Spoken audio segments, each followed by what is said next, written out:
আসসালামু আলাইকুম। আজকে আলোচনা করব আপনাদের মাঝে একটা কুফরি মরণ ভানবিদ্যা নিয়ে। যে ভানবিদ্যাটা প্রয়োগ করে আপনার কাঙ্ক্ষিত শত্রুকে মাত্র ৩ দিনের ভিতরে মেরে ফেলতে পারবেন, প্যারালাইসিস করতে পারবেন, পাগল বানিয়ে রাস্তায় রাস্তায় বের করতে পারবেন এই তাবিজটার মাধ্যমে।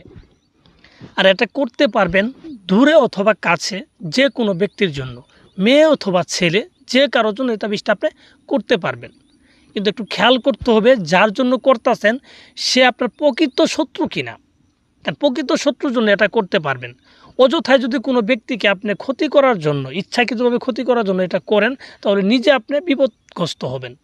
আর এর জন্য দায়ী কিন্তু আপনার নিতে হবে। তো ভিউয়ার্স, যারা প্রকৃত পক্ষে কোনো ব্যক্তির মাধ্যমে অত্যাচারিত হয়েছেন বা প্রতারিত হয়েছেন, তো সেই সুবাদে যদি তাকে কোনো ক্ষতি করতে চান, তাহলে আপনার জন্য এই তাবিজটা আমার অনুমতি আছে। আপনি এই তাবিজটা করতে পারবেন এবং এটার যে কাজ হবে সেটা আমি ইসলামের সই করে দিতে পারবো ১০০তে ১০০%। তো কথা হচ্ছে আপনি প্রকৃত শত্রুকে এটা করতে হবে। তো ভিউয়ার্স, এটা কিন্তু আমার মুখের কথা না, এই তাবিজটা একটা পরীক্ষিত তাবিজ। এই তাবিজটা আপনি বা আমার করার পূর্বে অনেকে এই তাবিজটা করছে এবং তারা রেজাল্ট পাইছে, ভালো রেজাল্ট পাইছে, কাজ হয়েছে। সেজন্য কিন্তু এই তাবিজের পাশে লেখা আছে পরীক্ষিত তাবিজ। আর আমি মুখে বলছি এটা পরীক্ষিত তাবিজ এর জন্যই যে এই তাবিজটা পূর্বে করা হয়েছে এবং এর রেজাল্ট পাওয়া হয়েছে। তো সেই সুবাদে আমি বলতে পারি, যদি আপনি নিজে করেন এই তাবিজটা সঠিক নিয়ম মেনে, তাহলে আপনারই কিন্তু কাজ হবে, এটা একটা গ্যারান্টি আছে। এই তাবিজ কবর সম্পর্কে যদি গ্যারান্টি না দেওয়া যায়, তাও কিন্তু আপনি গ্যারান্টি দিতে পারবেন। কারণ যে আপনার পূর্বে কাজ হয়েছে সেই কাজের উপরে ভরসা করে কিন্তু আপনি গ্যারান্টি দিতে পারবেন হ্যাঁ এটারও কাজ হবে। কারণ একই বিদ্যা একই সব কিছু, তাহলে কাজ তো অবশ্যই হতেই হবে। তো ভিউয়ার্স, যারা করতে চান তারা কিভাবে করবেন আমি আপনাদের বিস্তারিত সঠিক নিয়মটা বলে দিব। আপনারা মনোযোগ সহকারে আমার কথাগুলো শুনবেন। আর কোনোভাবেই নিজেরা পণ্ডিতি করে নিয়ম চেঞ্জ করতে যাবেন না। আমি যেই নিয়মে বলবো ওই নিয়মে যদি আপনি করতে পারেন আপনি করবেন। আর আপনার যদি ধারা যদি সম্ভব না হয়, তাহলে আপনি এই তাবিজ করার দরকার নেই, আপনি অন্যটা করবেন। কিন্তু সঠিকভাবে করবেন, যেটাই করেন সঠিকভাবে করার চেষ্টা করবেন। তাহলে আপনি যদি একটা তাবিজ লিখেন একটাই কাজ হবে। আর নিয়ম ব্যতীত যদি আপনি 10টা তাবিজও লিখেন, তাহলে কোনো তাবিজে আপনার কাজ হবে না। আপনি হতাশ হয়ে যাবেন, বিভিন্ন কবিরাজ তান্ত্রিকের পিছিয়ে ঘুরতে ঘুরতে আপনি হতাশ হয়ে যাবেন, কিন্তু আপনি কাজ করতে পারবেন না। এজন্য উত্তেজিত না হয়ে মনকে স্থির করে একটা তাবিজ লেখেন ওই সঠিক নিয়মে। যদি না পারেন অন্য কাউকে দিয়ে লেখান যারা সঠিকভাবে লিখতে পারে, তাদের মাধ্যমে লিখতে পারেন। আমাকে দিয়ে যে করাই তবে এরকম কোনো শর্ত না। আপনাদের আমি শিখাচ্ছি, আমার ভালো লাগে শিখাইতে, এর জন্য। তো যাই হোক, তাহলে নিয়মটার দিকে আসি, কিভাবে তাবিজটা করতে হবে। প্রথমত তাবিজটাকে ভালোভাবে দেখে নেবেন যে তাবিজের কোন জায়গায় কী লেখা আছে, সঠিক তাবিজটাকে বুঝবেন।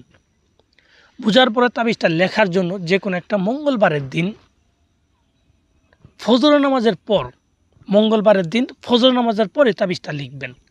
ফজর নামাজটা পরে যাবেন গিয়ে একটা কবরস্থানে, যাওয়ার পরে আপনার যে কোনো একটা কবর উপরে আসন দিবেন, কবর উপরে বসি সাদা কাপড় বিছাইয়ে বসবেন।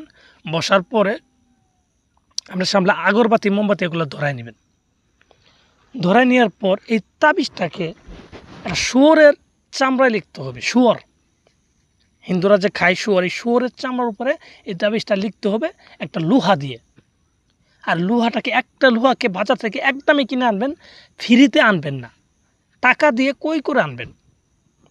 একটা লোহা কিনে আনবেন একদমই, এক দোকান থেকে কিনে আনবেন। আনার পরে শুয়োরের চামড়ার উপরে এইভাবে 2টা তাবিজ লিখবেন, যেইভাবে আমি লিখছি। এভাবে 2টা তাবিজ লিখার পর আপনি তাবিজের নিচে যেখানে নামগুলা দেওয়া আছে সেখানে শত্রুর নাম এবং শত্রু বাবার নাম লিখতে হবে। তো এই নামগুলো লিখে দেবেন সঠিকভাবে। লিখে দেওয়ার পর আপনি এই 2টা তাবিজকেই একটা কালো কাপড় দিয়ে পেঁচাবেন। কালো কাপড় দিয়ে পেঁচাবেন। পেঁচানোর পর একটা তাবিজকে আপনি যে কোনো একটা পাথরের নিচে চাপা দিয়ে রাখবেন, একটা তাবিজ দেওয়ার পর আরেকটা তাবিজ যে থাকবে সেই তাবিজটাকে একটা কলা গাছকে ফালটা করে, ঠিক আছে, মানে জ্যান্ত কলা গাছকে ফালটা করে মাঝখানে পুঁতে মানে মাঝখানে ঢুকাই দেবেন আর কি, কলা গাছের ভিতরে দিয়ে পরে লাল কাপড় দিয়ে কলা গাছটাকে পেঁচিয়ে রাখবেন। পেঁচিয়ে রাখার পরে দেখবেন সর্বোচ্চ 3 দিনের ভিতরে কলা গাছটা পচন ধরছে, তখন বুঝবেন আপনার শত্রু পচন ধরছে। কলা গাছটা মারা যাবে, আপনার শত্রু পৃথিবী থেকে বিদায় নিবে। একদম গ্যারান্টি এবং পরীক্ষিত একটা বিদ্যা আজকে আপনাদের মাঝে আমি শেয়ার করে দিলাম। সঠিক